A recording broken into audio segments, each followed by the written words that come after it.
Alright, back again. Now this time, since I've recently cleaned my FNP-45, and I haven't really carried it, there's no reason to really clean it. So I'm mostly just going to take it apart to show all the internals of the firearm. Now, you'll have to pardon me with the creaking chair until I get a new one. It's going to creak. So I'm going to start with the holster that I have. Now my holster I had custom made for my FNP-45. And the reason I had it custom made was I wanted to be able to leave the light and laser on it while carrying it. I didn't want to have to take it off every time. I also wanted to point out, because I do carry extra ammunition, these magazines were actually originally made for Glocks. However, I found that my FNP-45 magazines fit in them perfectly. So if you have one you're looking for a mag holster, Glock mag holsters will work.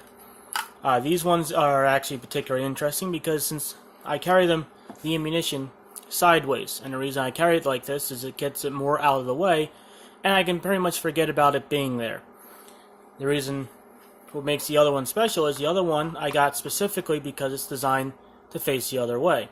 For obvious reasons, pointing the ammunition in the same direction does not work.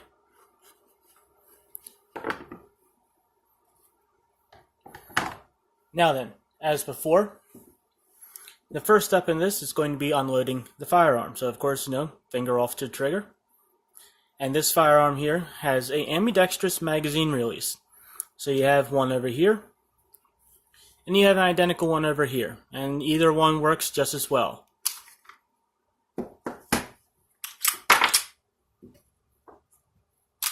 And we are unloaded.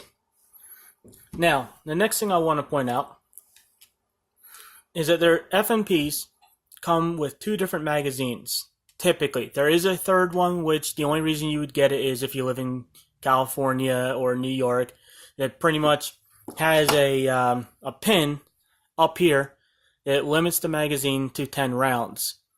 These are not neutered magazines, so these are the two more common ones. And pretty much, if you go online to buy them, you're going to get this one with a nice little rounded bottom on it. When you buy the gun, some of them come with this one. Basically, the difference between the two is the base plate. And you can see here that one has a rounded base plate and one has a flat base plate. And pretty much the difference between these two magazines is that one holds 14 rounds and one holds 15. You can see another slight difference in them is with the sighting holes. Let me bring this up close. And there we go. On the one with the rounded bottom, the bottom sighting hole will say 15. And the one with the flat bottom will say 14. So if you ever took a bunch of these apart and you're trying to figure out which ones go on which, that's a real easy way to tell. Now there is an aftermarket modification you can get for these magazines that basically just changes your base plate and has it extend down to about here, and it holds another 3 rounds. However, that part costs something in the neighborhood of $30 plus shipping. Well, for $10 or $15 more, you can get a whole nother 15 rounds. So I never went with the base plate mod. I decided it was better just to buy more magazines.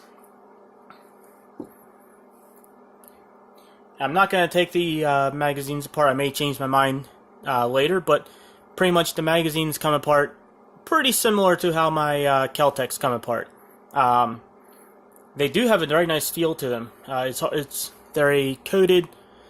I think they're coated in something, but they're stainless steel. Is the important part here. They're stainless steel, but they're not the silvery, shiny color, which I like. And they have a very high quality feel to them. They have very nice, smooth, rounded edges, and they simply just feel quality.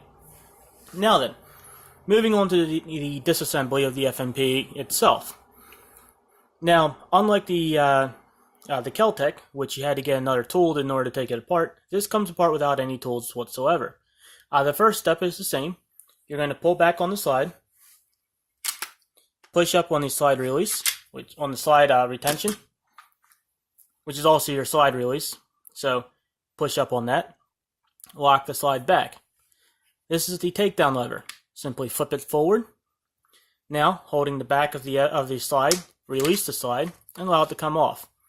And you don't have any of that weird throwing the barrel forward in order to get it to line up right to come off.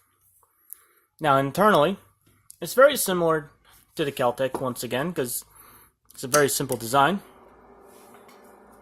The spring comes off there, and the barrel comes out as such. Now a note on this, which also makes this much more enjoyable to put together, is that it has a caged spring.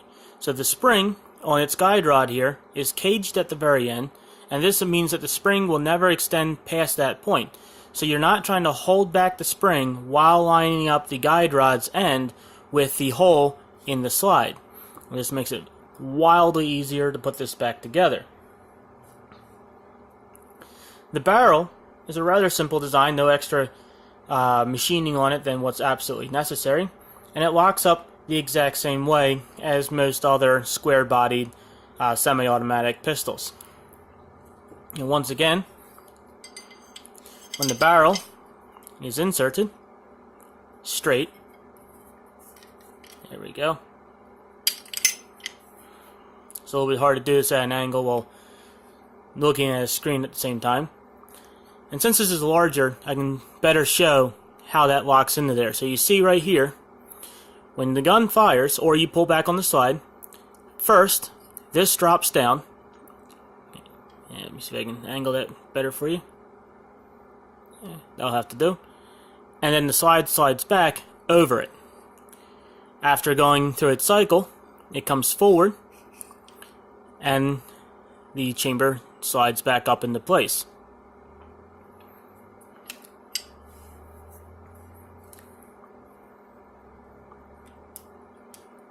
And that just goes in like such. So as you can see, there's no struggling with it whatsoever.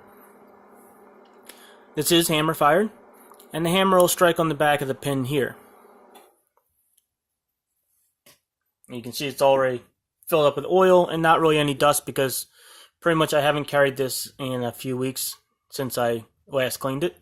So it's pretty much just oil. Anyway, moving on. Now here, as you can see, we have the hammer here. And we have the extractor over here. And one thing that you don't want to do is you don't want to open the slide, manually feed a single round in, and then slam the slide forward. Take the spring off here. And the reason is the extractor on the side here.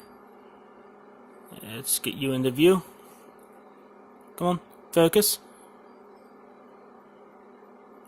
Right here sits behind, if I can get to go, there we go, right behind the round right there.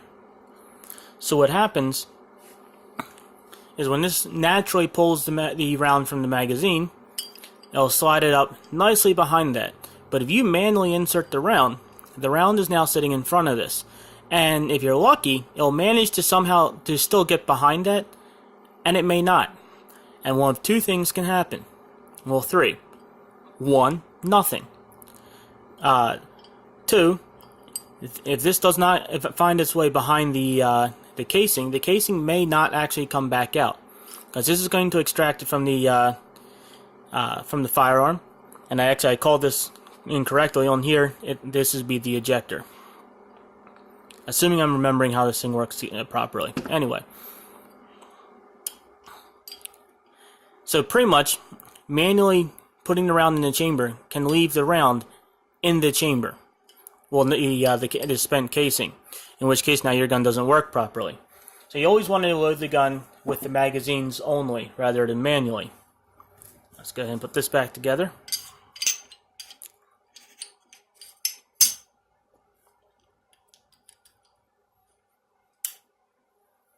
Here we go. Now on the FNP-45, what they use is these rails here. Is the slide's only sliding on these rails in the front and in the back. And as I understand, the rails on this gun are replaceable. So you can take this to a gunsmith and have the gunsmith replace your rails for you. Now, there are a few extra controls on this over the Keltec.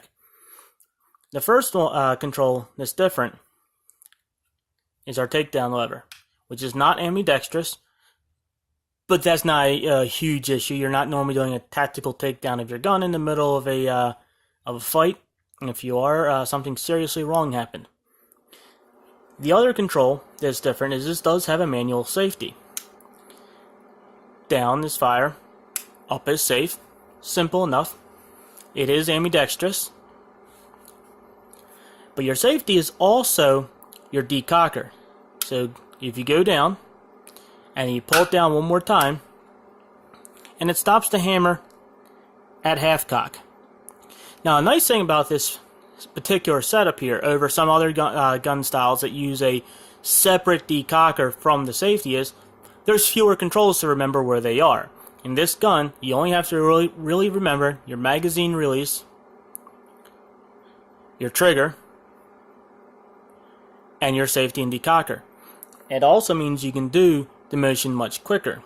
So, if you're already cocked and you're safed, for instance, you're loading the gun and then you're going to put it in your holster and you carry it unsafed but decocked, you can put the magazine in, let the slide go, and then in one motion decock it and take it off safe. Now, the difference between firing and decocked is that when it decocks, it gets caught back here versus when it fires. So you can see what happens is when you pull on the decocker, and once again if I'll focus, there's two levers in there, and when I'm pulling down the decocker, you can see it's moving just the one. And what that does is it leaves the other one to catch on this little notch on the hammer, and that prevents the hammer from falling all the way forward. And actually, in the decocked position, in the half cock position, you would actually have to bend the hammer in order for the hammer to strike the pin. Now, when you pull the trigger, it moves both arms at once. This allows the hammer to fall all the way down and hit the back. Now, there is another way to decock this gun other than the decocker, and that is if you want to go completely decocked where the hammer is resting all the way in its at-rest position here. You have it cocked, you put your thumb on the back of it, and you pull the trigger with the safety off. Otherwise, it won't come forward. And there you go. Now, to put this back together, you pull back on the hammer, assuming that you would release the hammer at some point during the cleaning. You're now going to take your slide, take the lower, mate them together, and you could do this with the hammer up. However, this means you're not fighting the hammer spring. Once it's back together, you lock it, which actually I did there almost without thinking because I've done this so many times. Flip forward your takedown lever and let it go. And now you're pretty much done putting it together. A few other notes on this is the serial number for these particular guns is on the rail. So when you put an attachment on your gun, you're not going to be able to see it anymore. So a recommendation I would have is if you keep a record of all your weapons and their serial numbers, which is a very good idea to do. You ideally want to do that before anything gets stolen. You'll want to do that right away before you put anything on this. Otherwise, you put your stuff on, get it all nice and sighted, especially if you have like a laser like I have on here, and then you realize you have to take everything back off again in order to do it, in order to get the number. Now, some lights it's not too big of a deal to take them off because they have a little paddle, and you simply pull that down and slide it off. This does not. This has an Allen key for that. I had one with a paddle, and unfortunately it eventually broke on me, so I had to get this one. This one was a cheap one, just pretty much because I needed a light on my gun, period. And cheap was better than no, because where I sleep, the light switch is not up here with me, so the lights I get right away are the ones on my gun. So that there is pretty much your FNP-45. Now then, I've changed my mind. I will disassemble one of my magazines. So we'll take the 15 round magazine. And this is the most common that you're going to get. Like I said, sometimes you will get these. And step one is you take all 15 rounds out.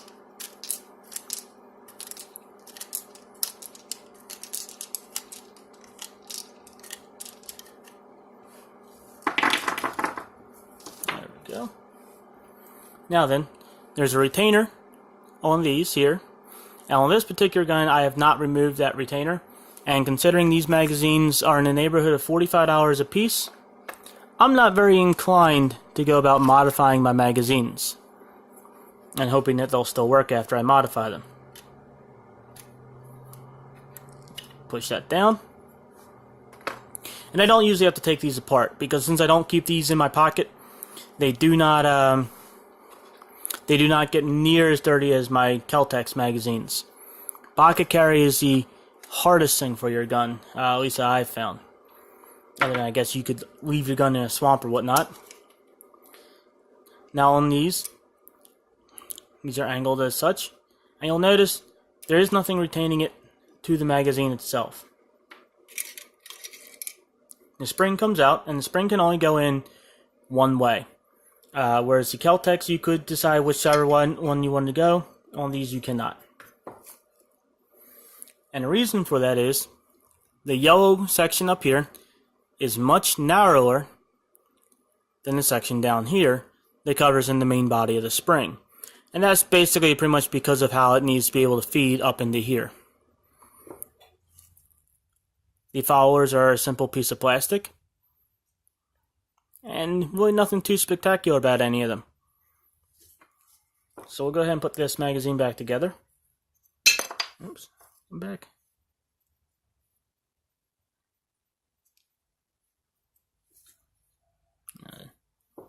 That goes as such. You go as such here. And you do just simply balance this right on top. Slide the whole conglomerate inside. Turn the magazine upside down.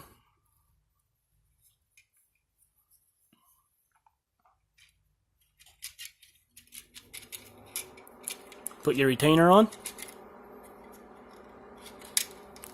Try to convince the whole thing that, yes, you really want to go down into the gun. I'm going to have to hold this closer to me, so give me a moment.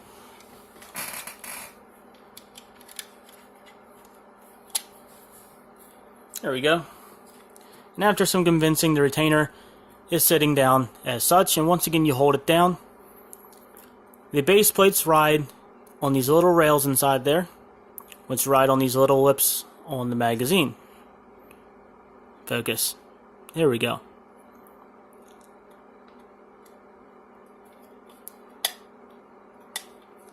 You have to push it down over the first lip, and then it snaps in place. And pretty much all that retainer does is it uses the spring pressure to keep this base plate from coming off. Now, of course, you add in all the ammunition. And the reason I had to count the other ones was I had 2 magazines all in one pile. But since I don't have 2 magazines in one pile, I can go ahead and just simply put these in blindly because I know there is 15 of them. Plus 1, because there's still the one in this pile that was in the gun. An interesting note on this was one of my coworkers, when he saw that when I was showing him my ammunition, was like, oh, was telling me, "Oh, well, you better make sure you don't get caught with those." And I was like, "Well, what do you mean?" And he's like, "Well, they're hollow points. You're not allowed to have those." Well, that depends on what state you're in. And if you live in one of the People's Republic states, then yes, that may be the case. In my state, hollow point is just fine to have. Now then, loading the gun is very simple. Magazine in the gun. And an interesting note I discovered with this, and I've not tested other ones, so I don't know if this is unique to this one.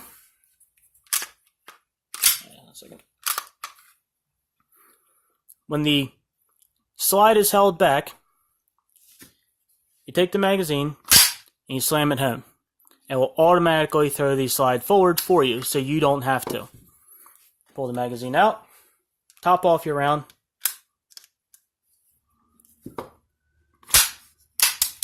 and there we go.